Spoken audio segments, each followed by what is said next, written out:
औज़ुबिल्लाहिमिनश्शैतानिर्रजीम बिस्मिल्लाहिर्रहमानिर्रहीम अस्सलामु अलैकुम वरहमतुल्लाहि वबरकातुहू। नाज़रीन इकराम, मैं हूँ फैसल सैयद। आप मेरा यूट्यूब चैनल देख रहे हैं। उम्मीद करता हूँ आप जहाँ भी होंगे रब तआला के नाम में आफियत से होंगे।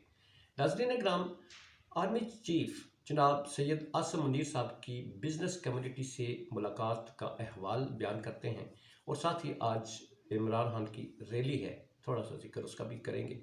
बड़ा इम्पॉर्टेंट डे है उनके, जैसा कि वारंट गिरफ्तारियां जो है वो निकल चुके हैं और गिरफ्तारियों के हुक्म भी हैं। सबसे पहले जनाब सैयद आसिम मुनीर साहब जो है उन्होंने बिजनेसमैन कम्युनिटी की रिक्वेस्ट पर एक मुलाकात की है बिजनेसमैन से, और उस मुलाकात में वज़ीर ख़ज़ाना जनाब इसहाक़ डार साहब को भी मद्दू किया गया, जिन्होंने उनके साथ ब्रीफिंग में असिस्टेंस की और जो इस वक्त कंडीशन है मुल्क के हालात की, ख़जाने की, वो सामने रखी। जनरल आसिम मुनीर साहब का बिजनेसमैन कम्युनिटी से मुलाकात और बिजनेसमैन कम्युनिटी की ये रिक्वेस्ट कि वो आर्मी चीफ से मुलाकात करना चाहते हैं, अपने कंसर्न्स जो है उन्होंने डिस्कस करने थे। इम्पॉर्टेंट बात यह है कि बिजनेसमैन कम्युनिटी जो है उन्होंने सियासी क़यादत से क्यों नहीं मुलाकात की। वजह साफ ज़ाहिर है, ट्रस्ट जिस पर होता है उसी से मुलाकात की जाती है। ट्रस्ट जो है इस वक्त सारे वो आर्मी चीफ पर करते हैं, फ़ौज पर करते हैं, फ़ौजी क़यादत पर करते हैं, इस वक्त की जो फ़ौजी क़यादत है।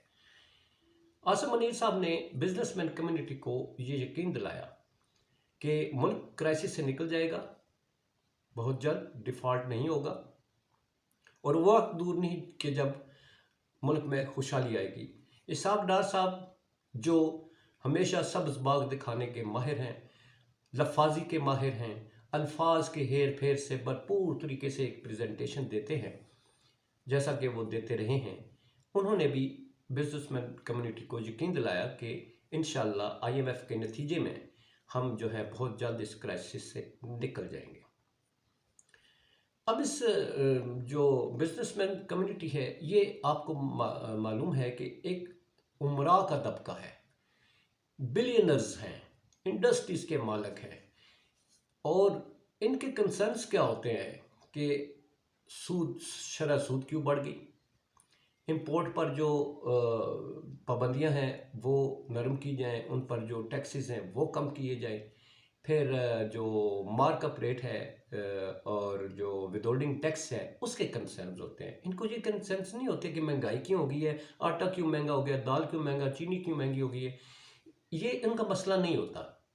ये वो लोग हैं जो महंगाई से मुतासर नहीं होते, ये वो लोग हैं जिनकी डिस्ट्रीब्यूशन पर फ़र्क पड़ता है, ये वो लोग हैं जिनकी मैन्युफैक्चरिंग कास्ट बढ़ती है, ये वो लोग हैं जो सोचते हैं कि जनाब हमारा जो मुनाफा है वो क्यों कम हो गया है। तो इसकी यकीन दहानी के लिए क्या वज़ीर ख़ज़ाना साहब ने उनका जो इस वक्त स्टेट बैंक ने 20% सूद की शरह कर दी है, क्या वो कम करके 17% पर ले आएंगे, क्योंकि इस कास्ट पर तो बिजनेसमैन कम्युनिटी लोन नहीं लेती। उस पर मार्कअप देख लें, ये जो 20% है ये, और फिर उस पर विदहोल्डिंग टैक्स, ये कंसर्न्स हैं उनके। क्या वज़ीर ख़ज़ाना साहब उनको ये सारे टैक्सेस कम कर देंगे कि जिसकी वजह से उनका बिज़नेस फले फूले। नो डाउट बिजनेसमैन कम्युनिटी ही मुल्क की मईशत की रीढ़ की हड्डी की हैसियत रखते हैं। जहाँ इंडस्ट्री जहाँ फलती फूलती है वहाँ कारोबार फैलते हैं और मुल्क तरक्की की तरफ गामजन होता है। यही लोग हैं जो मुल्क की तरक्की की ज़ामन होते हैं। इनके कंसर्न्स जो है वो बड़े सीरियस किस्म के हैं। आर्मी चीफ जो है उन्होंने उन्हें यकीन दिलाया है। आर्मी चीफ जो है आपको मालूम है कि अगर उन्होंने यकीन दिलाया है स्टेबिलिटी के लिए, तो आर्मी चीफ जो है उन्हें पता है कि इस वक्त डिसेबिलिटी जो इस वक्त जो हमारे मुल्क में वो चल रही है, नॉन स्टेबिलिटी जो है, उसके रीजंस क्या है। सबसे बड़ा पॉलिटिकल क्राइसिस है जो हमारे इकोनॉमिक क्राइसिस से जुड़ा हुआ है। यकीनन उन्होंने यकीन दिलाया इसलिए हुआ होगा कि उनके जहन में इस पॉलिटिकल क्राइसिस को हल करने का भी प्लान मौजूद होगा। इसी की रोशनी में उन्होंने कहा कि इंशाल्लाह पाकिस्तान बहुत जल्द मुस्तहकम होगा और तरक्की की राह पर गामजन होगा। अब ये तो रही बिजनेसमैन कम्युनिटी की बात। आर्मी चीफ अच्छा होता कि एक वफ्द जो है वो इन जो इस वक्त मुतासर हैं सबसे ज़्यादा तबका हुआ है गरीब लोग, तनख्वाहदार लोग, इनका एक वफ्द जो है उनसे मुलाकात करके उनके हालात पूछता कि उनकी चूल्हा कैसे जल रहा है, उनका चूल्हा कैसे बुझ गया है, उनको क्या मसाइल हैं।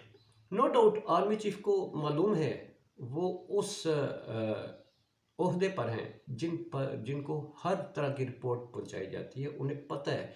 हमारे बिजनेसमैन को बाजार की प्राइसेस का नहीं पता, मगर आर्मी चीफ को पता होगा कि दाल क्या भाव है, आटा रोटी क्या भाव है, क्योंकि वो अवाम के साथ जो है वो मुंसलिक रहते हैं थ्रू रिपोर्ट्स।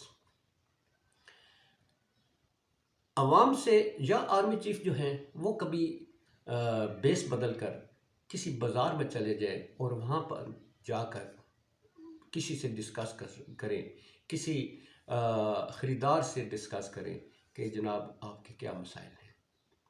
फिर ट्रू पिक्चर आती है कि असल मुतासर तबका जो है वो है गरीब। ये जो बिजनेसमैन कम्युनिटी है, मैन्युफैक्चरर्स हैं, इन पर जो टैक्स लगाए जाते हैं वो गरीब से पूरे कर लेते हैं, क्योंकि टैक्स जो है वो किसी की कास्ट जो आती है वो गरीब पे टैक्स वो डायरेक्ट उनसे लगाया जाता है, सारा कुछ वहीं से। इनडायरेक्ट टैक्सेस का निज़ाम है यहाँ पर, डायरेक्ट टैक्सेस का निज़ाम नहीं है। तो बहरहाल आर्मी चीफ का बहुत अच्छा इकदाम है और उम्मीद है कि आर्मी चीफ जो हैं वो इस वक्त जो मुल्की में इस वक्त पॉलिटिकल क्राइसिस है इसको सॉल्व करने के लिए भरपूर कोशिश करेंगे, क्योंकि जब तक ये मसला हल नहीं होता उस वक्त तक आपका इकनॉमिक क्राइसिस हल नहीं होता। पॉलिटिकल क्राइसिस से आपके ममालिक जो हैं, जो हमें इमदाद देने वाले हैं, वो भी उन पे भी एक स्टॉपर लगा हुआ है, क्योंकि यहाँ इस वक्त इतनी बेयकीनी है कि पता नहीं ये हुकूमत है नहीं है, ये हुकूमत कितने अरसे तक है, किसके साथ वायदा किया जाए। वायदा उसी के साथ किया जाएगा जो अवाम के वोटों से इक़्तिदार में आएगा, जिसके पास एक पीरियड होगा, भरपूर किस्म का 5 साल का मैंडेट होगा। भले वो नून लीग है, भले वो पीपल्स पार्टी है, भले पीटीआई है, कोई भी है, इलेक्शनों का इनकाद बहुत ज़रूरी है। ये थी जी आज उनसे मुलाकात का अहवाल। और अब आते हैं पीटीआई की रैली आज लाहौर में भरपूर तरीके से है और इमरान खान उसकी खुद क़यादत करने जा रहे हैं और एक बहुत बड़ा, जैसे कि रिपोर्ट्स आ रही हैं, एक बहुत बड़ी तादाद जो है वो उस पीटीआई की इस रैली में शिरकत करने जा रही है। गोया जो हुकूमत में बैठे लोग जिसे चूहा या गीदड़ कहते हैं, वो चूहा और गीदड़ आज सड़कों पर होगा। वो चूहा और गीदड़ आज सड़कों पर होगा और वो ये साबित करेगा कि असली शेर कौन है।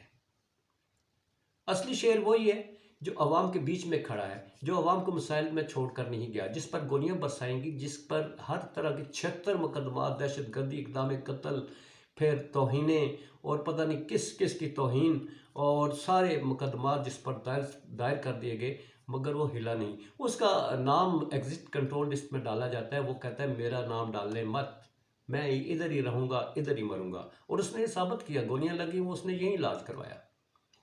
और कहा जाता है कि जनाब वो बल में घुसा हुआ है, वो गिद्दड़ है, वो ये एक अपने आप को तस्कीन देने वाली बात है।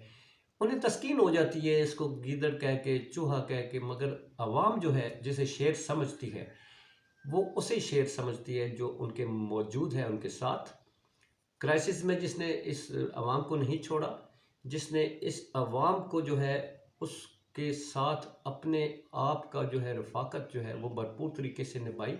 जो उसने कहा कि मैं अवाम के साथ हूँ तो अवाम के साथ है, अवाम उस पर ट्रस्ट करती है। इलेक्शन ही वाहिद हल है, इलेक्शन नहीं करवाए जाते तो मुल्क अबतरी की तरफ जाएगा। आने वाला वक्त, ये दिन बड़ी तेज़ी से बदलते जा रहे हैं और इसमें बहुत कुछ और इकदाम उठाए जा रहे हैं खान को दीवार से लगाने के लिए और फैसलों पर असरअंदाज होने के लिए। आप देखिए आगे आगे होता है क्या। नेक्स्ट व्लॉग में फिर मुलाकात होगी, उस वक्त तक के लिए इजाज़त। पाकिस्तान जिंदाबाद, पाक फ़ौज पाइंदाबाद।